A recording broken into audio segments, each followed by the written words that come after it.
चंचूला देवी। देखिए, देवराज ब्राह्मण चोरी करने के बाद भी भगवान शंकर के धाम गया है। उसका एक कारण था कि देवराज ब्राह्मण की माता एक लोटा जल शिव को समर्पित करती थी। कितना जल? जम के बोलिए जरा, एक लोटा जल। और आप सबको कहूंगा, शिव मंदिर में प्रतिदिन एक लोटा पानी, एक लोटा जल अवश्य अवश्य चढ़ाना।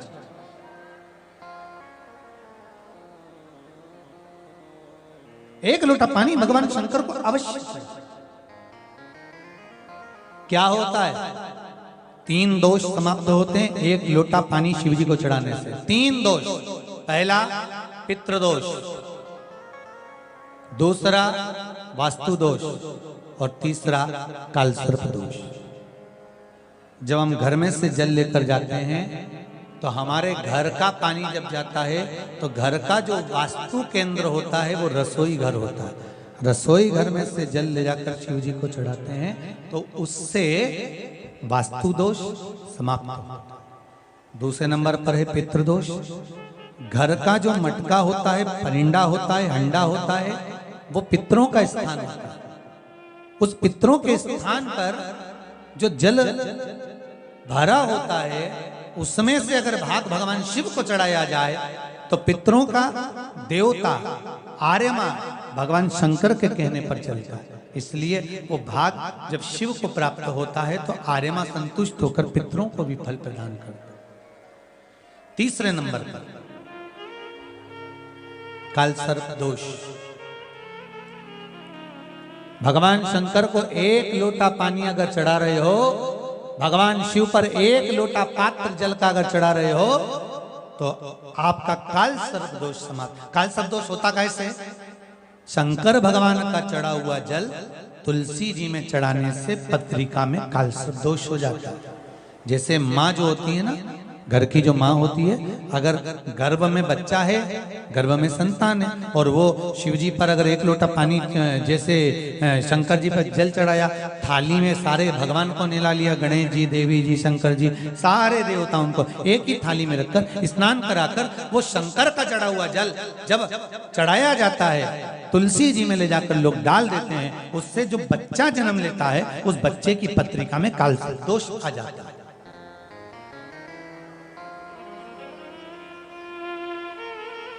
इसलिए शिव महापुराण की कथा कहती है सारे देवताओं को भले एक ही थाली में स्नान करा लो, एक ही पात्र में स्नान करा लो, पर देवाधिदेव महादेव को एक छोटे से पात्र में अलग से स्नान करा लेना चाहिए, अलग से।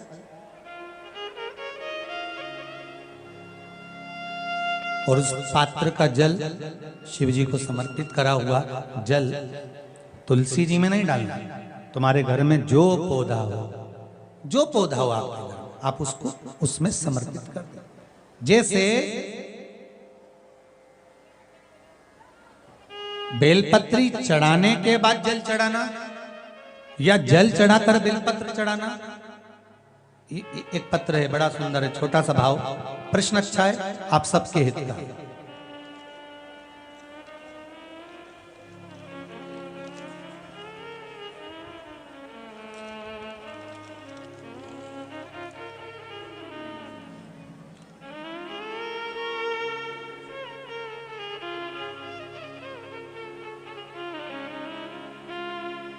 अरुणा जी अग्रवाल जयपुर, झरना जी अग्रवाल जयपुर राजस्थान से इन्होंने प्रश्न किया है, गुरुदेव दूध, कच्चा दूध केवल शिवलिंग पे चढ़ाना चाहिए या पूरे शिव परिवार पे चढ़ाना चाहिए? प्रश्न अच्छा है। और शिव महापुराण की कथा रुद्राक्ष उत्सव चल रहा है तो आप उसको समझें।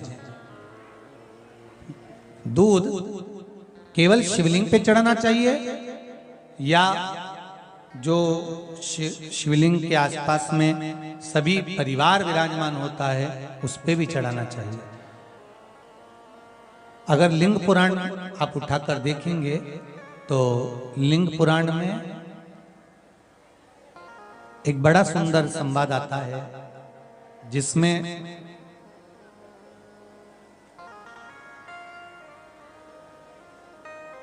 पीले कलर के शिवलिंग का वर्णन आता है। सफेद, लाल, पीला और काला, ये शिवलिंग का आपको पहले वर्णन करा है। ब्राह्मण सफेद मट्टी का शिवलिंग बनाता है, वैश्य पीली मट्टी का शिवलिंग बनाता है, क्षत्रिय लाल मट्टी का शिवलिंग का निर्माण करता है, शूद्र काली मट्टी का शिवलिंग का निर्माण करता है। काली मिट्टी के शिवलिंग का निर्माण करता है। ये जो वर्णन किया गया है कि उसमें लिंग पुराण के अंतर्गत एक पीले शिवलिंग का वर्णन आता है कि पीला जो शिवलिंग होता है उस शिवलिंग का भाव कितना सुंदर बताया गया है। उसमें व्याख्यान वर्णन में आप अगर पढ़ेंगे देखेंगे लिंग पुराण के अंतर्गत तो उसमें आता है कि दूध जब आप देव अधिदेव महादेव के शिवलिंग पर समर्पित करते हो तो शिव महापुराण की कथा कहती है, लिंग पुराण कथा कहती है, नर्मदा पुराण, स्कंद पुराण, पद्म पुराण, अग्नि पुराण, सारी पुराणे वर्णन करती है। वराह पुराण, ब्रह्मवेत्ता पुराण, ये जितनी पुराणे सब वर्णन करती है कि जब शिवलिंग पर हम दूध चढ़ाते हैं तो केवल शंकर भगवान के शिवलिंग पर दूध चढ़ा देने से संपूर्ण परिवार पर दूध चढ़ जाता है। अलग से हमें कहीं चढ़ाने की जरूरत नहीं, अलग से हमें कहीं दूध ले जाकर चढ़ाने की जरूरत नहीं कि हमें गणेश जी को अलग से चढ़ाना पड़ेगा, देवी जी को अलग से चढ़ाना पड़ेगा, कार्तिकेय जी को अलग से चढ़ाना पड़ेगा या नंदी को अलग से चढ़ाना पड़ेगा। तो जो प्रश्न करा है जन्ना जी अग्रवाल जी ने, जयपुर राजस्थान से हैं, सुंदर प्रश्न करा है। और ये आपको ज्ञात होना चाहिए कि शंकर भगवान पर चढ़ाया गया थोड़ा सा भी दूध जल जो हम भगवान शिव को समर्पित कर रहे हैं वो केवल शिव के लिए नहीं रहता, केवल भगवान शंकर के लिए नहीं है, वो स्वयं 33 कोटि देवताओं को समर्पित हो जाता है, स्वयं 33 कोटि देवताओं को पहुंच जाता है।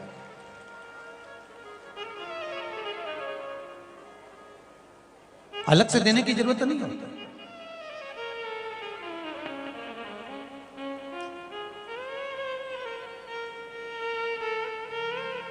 महाराज एक लोटा पानी, बेलपत्री आप शिवलिंग पर पहले चढ़ा रहे हैं, उसके बाद जल चढ़ा रहे हैं। दूसरा, जल चढ़ाने के बाद बेलपत्र चढ़ा रहे हैं। ये दो अलग अलग क्रम है शंकर भगवान के पूजन के। आप समझ लीजिएगा जरा, ये प्रसंग कभी नहीं आया, आज आया है तो उसको समझ।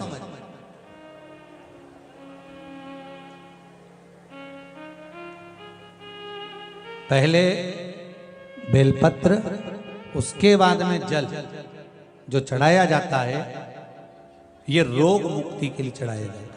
काहे के लिए चढ़ाते हैं अपन? रोग के निवारण के लिए, रोग मुक्ति के लिए। जैसे कोरोना महामारी के अंतर्गत अपन सबने स्मरण किया ऑनलाइन शिव महापुराण में कि एक वर्णन किया था कि अगर ज्यादा स्वास्थ्य गड़बड़ हो रहा है तो एक लोटा दूध था और एक लोटा पानी बेलपत्र रखकर फिर चढ़ाने का उस समय पर वर्णन किया था। आप लोगों ने, कई लोगों ने उसको किया भी और उसका लाभ आपको मिला भी। उसी तरह आप शिव मंदिर में जाकर दर्शन करेंगे तो दो चीजें अपने को दर्शन करने को मिलेगी। एक भक्त आता है शंकर जी के मंदिर में, लोग भाव से पहुंचते हैं तो पहले वो क्या करते हैं, पहले बेलपत्री चढ़ा देते हैं फिर जल चढ़ा देते हैं। और एक भक्त जो शिव मंदिर में पहुंचता है पहले जल चढ़ाता है फिर बेलपत्र चढ़ाता है। दोनों का अलग अलग क्रम है, दोनों का अलग अलग भाव वर्णन किया। पहला, अगर बेलपत्र चढ़ाया है और उसके बाद अगर शंकर भगवान पे जल चढ़ा रहे हो तो ये रोग मुक्ति के लिए होता है। जैसे बड़े रोग किसी को हो जाए, रोग किसी को घेर ले तो वो बेलपत्री चढ़ाने के बाद फिर जल चढ़ाएगा तो उसको रोग थम जाएगा और फिर वो रोग आगे नहीं बढ़ेगा, आगे नहीं बढ़ेगा। रोगों को थामने के लिए बेलपत्री पहले फिर जल। और जब कुछ कार्य के लिए आप, सिद्धता के लिए आप, अच्छे कार्य के लिए आप, मन की प्रसन्नता के लिए, आनंदता के लिए आप शिव आराधना कर रहे हो, आप शंकर की आराधना कर रहे हो, तो आप जल चढ़ाकर फिर बेलपत्री चढ़ाए, उसका लाभ आनंद में। आपने जल चढ़ाया, उसके बाद बेलपत्र चढ़ाया।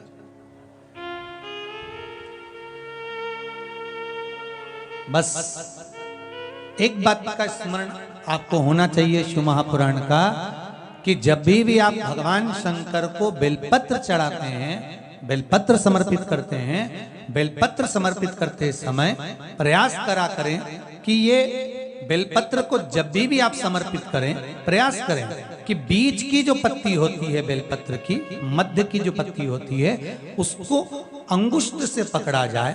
उसके बाद में आप फिर बेलपत्री को शिव पर समर्पित करें, प्रयास करिए। बेलपत्र जो हम भगवान शंकर को समर्पित करते हैं, उसका मध्य जो भाग होता है, बेलपत्री का जो 3 देवताओं का मध्य जो भाग होता है, उसको पकड़कर बेलपत्री को शिव को समर्पित करना चाहिए। पूर्व की कथाओं में यह भी वर्णन किया है कि बेलपत्री की डंडी का मुख कहाँ होना चाहिए। पूर्व की कथाओं में यह भी बताया गया है कि बेलपत्री की तीनों डंडियों के बीच में, तीनों पत्तियों के बीच में जो खाली जगह होती है, डंडी होती है, उसका क्या महत्व है, ये पूर्व की कथा में पहले बता चुके। पर आज जो क्रम चल रहा है कथा का, उसमें अपन जो समझ रहे हैं वो ये होना चाहिए कि आप किस कामना से जल चढ़ा रहे हैं, आपके जल चढ़ाने का क्रम क्या है। अगर आप रोग मुक्ति के लिए चढ़ा रहे हैं तो पहले बेलपत्र चढ़ेगी, फिर जल चढ़ेगा। आप कार्य सिद्धि के लिए चढ़ा रहे हैं, पहले जल चढ़ेगा, फिर बेलपत्र चढ़ेगी। और यदि कोई विशेष कार्य है आपका, जो आपको भगवान शंकर से जाकर कहना है, कोई विशेष कार्य, जैसे ब्रह्मलोक में ब्रह्मा है, वैकुंठ में भगवान विष्णु है, पर संसार सागर में, ब्रह्मांड में, मृत्यु लोक में अगर कोई देव है तो वो देव अधिदेव महादेव, वो देव अधिदेव महादेव, दूसरा नहीं।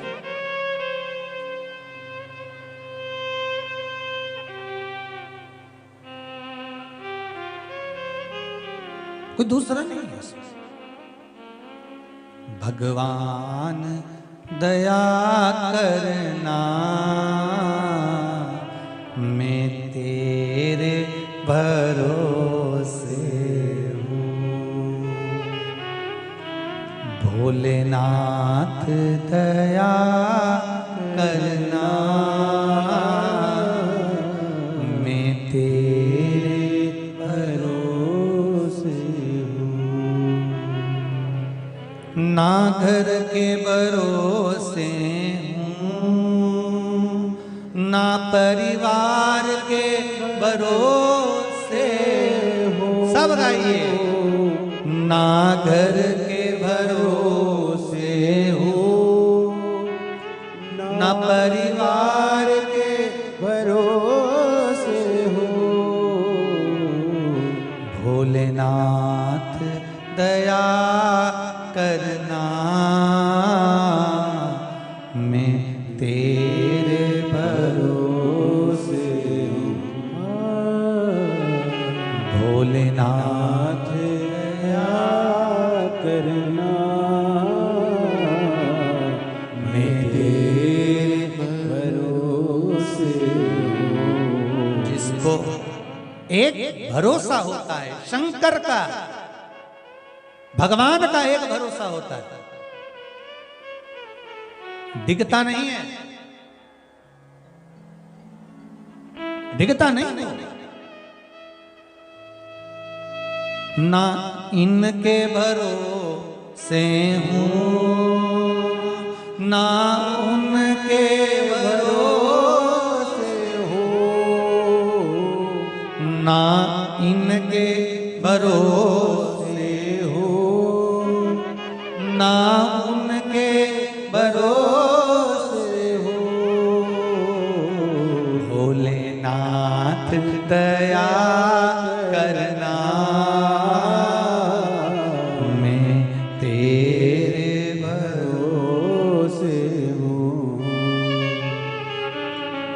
भोलेनाथ दया करना,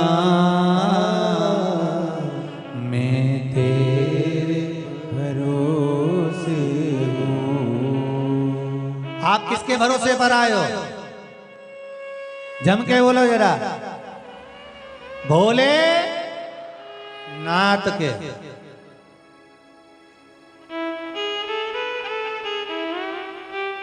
शिव के भरोसे, और जो उसके भरोसे पर रहता है फिर वो साध, वो साधता, उसको साधना होता। और देखो रे भाई, शिव साधे, भोलेनाथ दया करना, मैं तेरे भरोसे हूँ।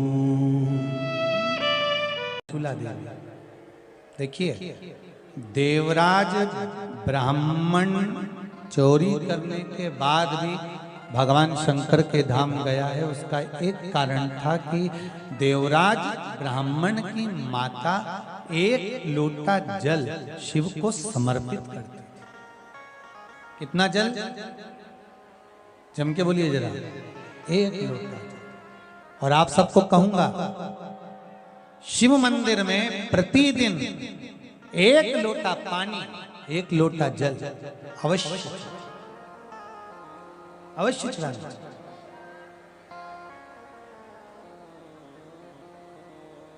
एक लोटा पानी भगवान शंकर को अवश्य।